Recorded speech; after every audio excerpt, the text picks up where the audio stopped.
Siren Cop Prison, SCARY Obby, Part 1. The first thing Pumpnox heard was the siren. Not a normal police siren. This one screamed from deep underground, echoing through stone walls like a living creature. The sound crawled into his head, shaking his thoughts, making his heart beat faster. Red lights flashed above, barely illuminating the narrow prison cell buried far beneath the surface of the world. This was Siren Cop's prison. A place everyone whispered about.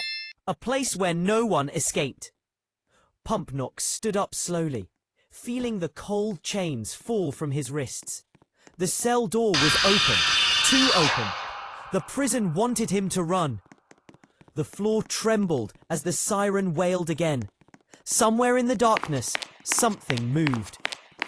H3, the first steps into the underground. Pumpnox stepped into the corridor, boots splashing in shallow water mixed with oil and dust. The walls were cracked stone, covered in warning signs, scratched messages from prisoners who never made it out. Don't trust the light. He hears you run. The siren is alive. Before Pumpnox could read more, the siren changed pitch. Louder, closer. Siren Cop was awake. Pumpnox ran. Spiked floors suddenly rose from the ground, forcing him to jump from broken platform to broken platform. One mistake meant instant death. Rusted chains swung from the ceiling, trying to knock him into the abyss below.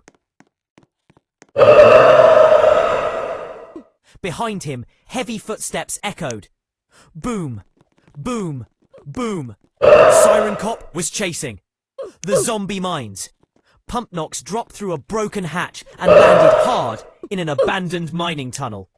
Old carts lay overturned, and the air smelled like decay.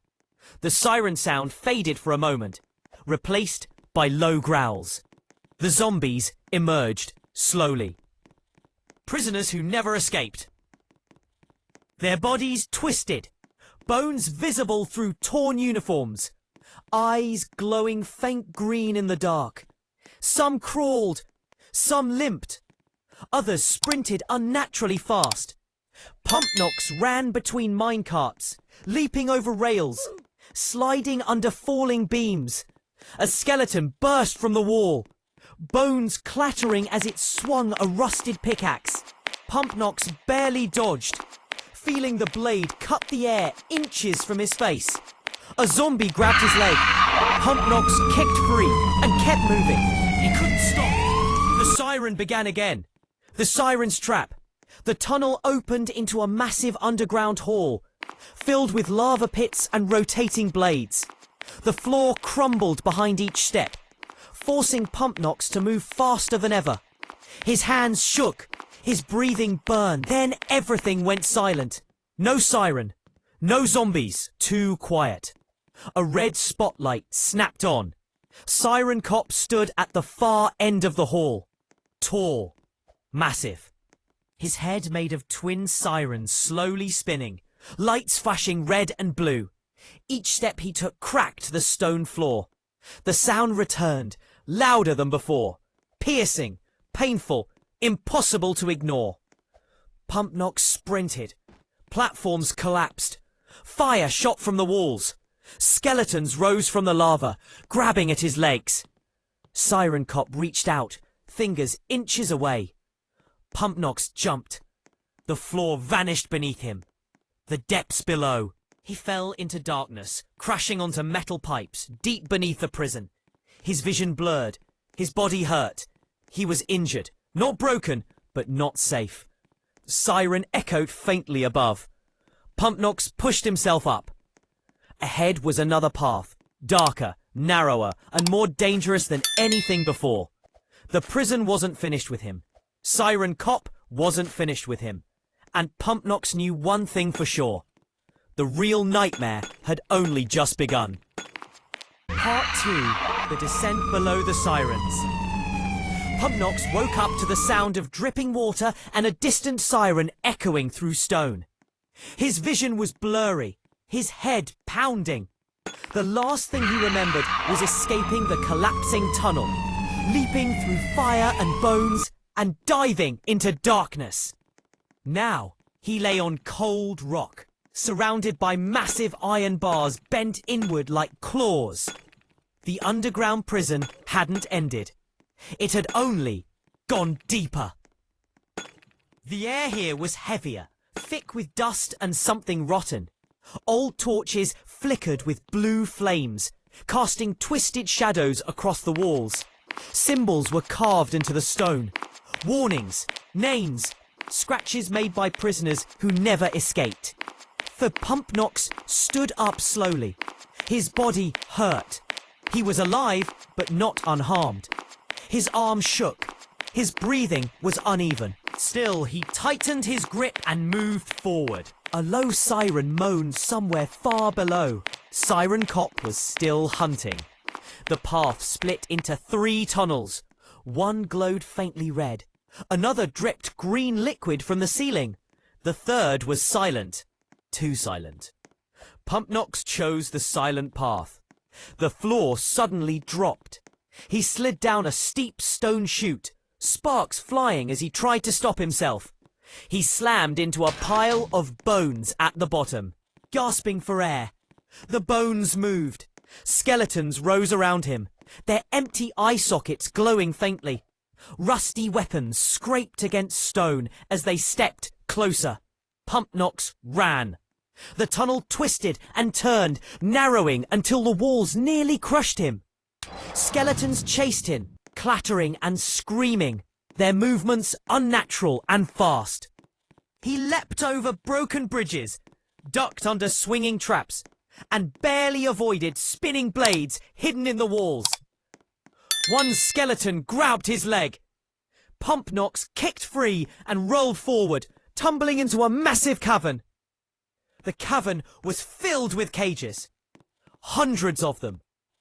Inside each cage, shadows moved. Zombies, prisoners, half-living creatures moaning in pain. Chains rattled as they reached toward him, fingers scraping through the bars. In the center of the cavern stood a giant lever. Pumpnox knew the rule of this prison. Nothing was free. He pulled the lever. The cages opened.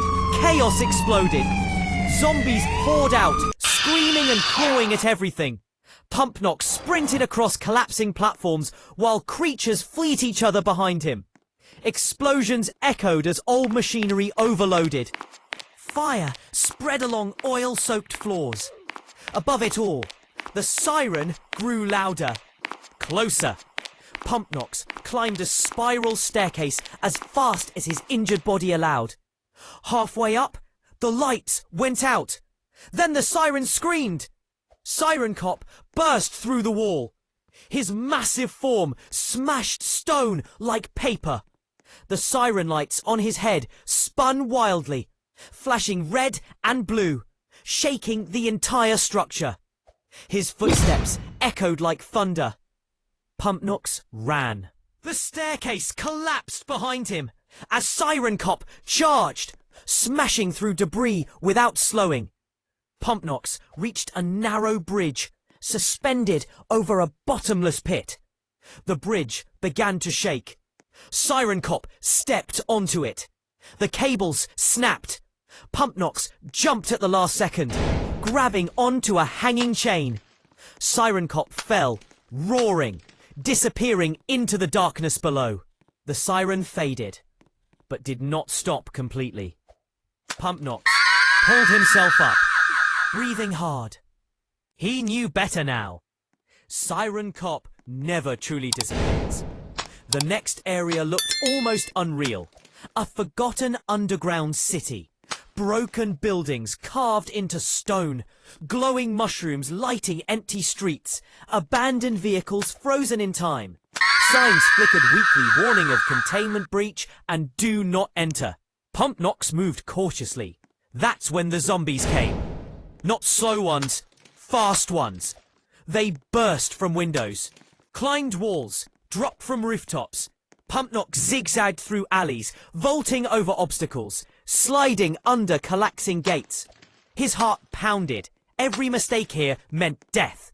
He reached a massive elevator labelled Surface Access Locked. Of course it was locked. 3 power cores were missing. Pumpnox searched the city, entering dark buildings filled with traps. Floors collapsed under his feet. Walls slammed shut. Spikes burst from the ground without warning. Each core was guarded by something worse than zombies. Twisted experiments, half-machine skeletons, screaming in broken voices. He barely survived each fight. By the time he collected the 3rd core, his hands were shaking. He inserted them into the elevator. Power surged. Lights exploded to life. The siren screamed again. Siren Cop climbed up from the abyss, damaged but furious. His armor was cracked, sparks flying from his body. He charged as the elevator doors began to close. Pumpnox dove inside. The doors shut just as Siren Cop slammed against them. The elevator rose fast. Too fast. The cables snapped. The elevator fell. Pumpnox braced himself as it crashed into water far below, plunging him into freezing darkness. He swam upward, lungs burning, breaking through the surface into an underground lake. On the shore stood one final path. A long obstacle course of moving platforms, lava vents, collapsing floors and spinning blades. The prison's final test. Pumpnox didn't stop. He ran, he jumped, he climbed. He slipped, fell and pulled himself back up. Every muscle screamed, every breath hurt, but he kept going. The siren echoed behind him. Weaker now, distorted by distance. At the end of the course stood a massive iron gate, glowing with light. Freedom! Pumpnox slammed his hand onto the final button. The gate opened. Fresh air rushed in. Sunlight. He collapsed outside the prison entrance, gasping, injured, but alive. Behind him, the underground prison sealed itself shut, sirens fading into silence. Pumpnox had escaped. Not clean, not unharmed, but free. He looked back once more, knowing deep inside that Siren Cop was still down there, waiting. And someday, the sirens might sound again.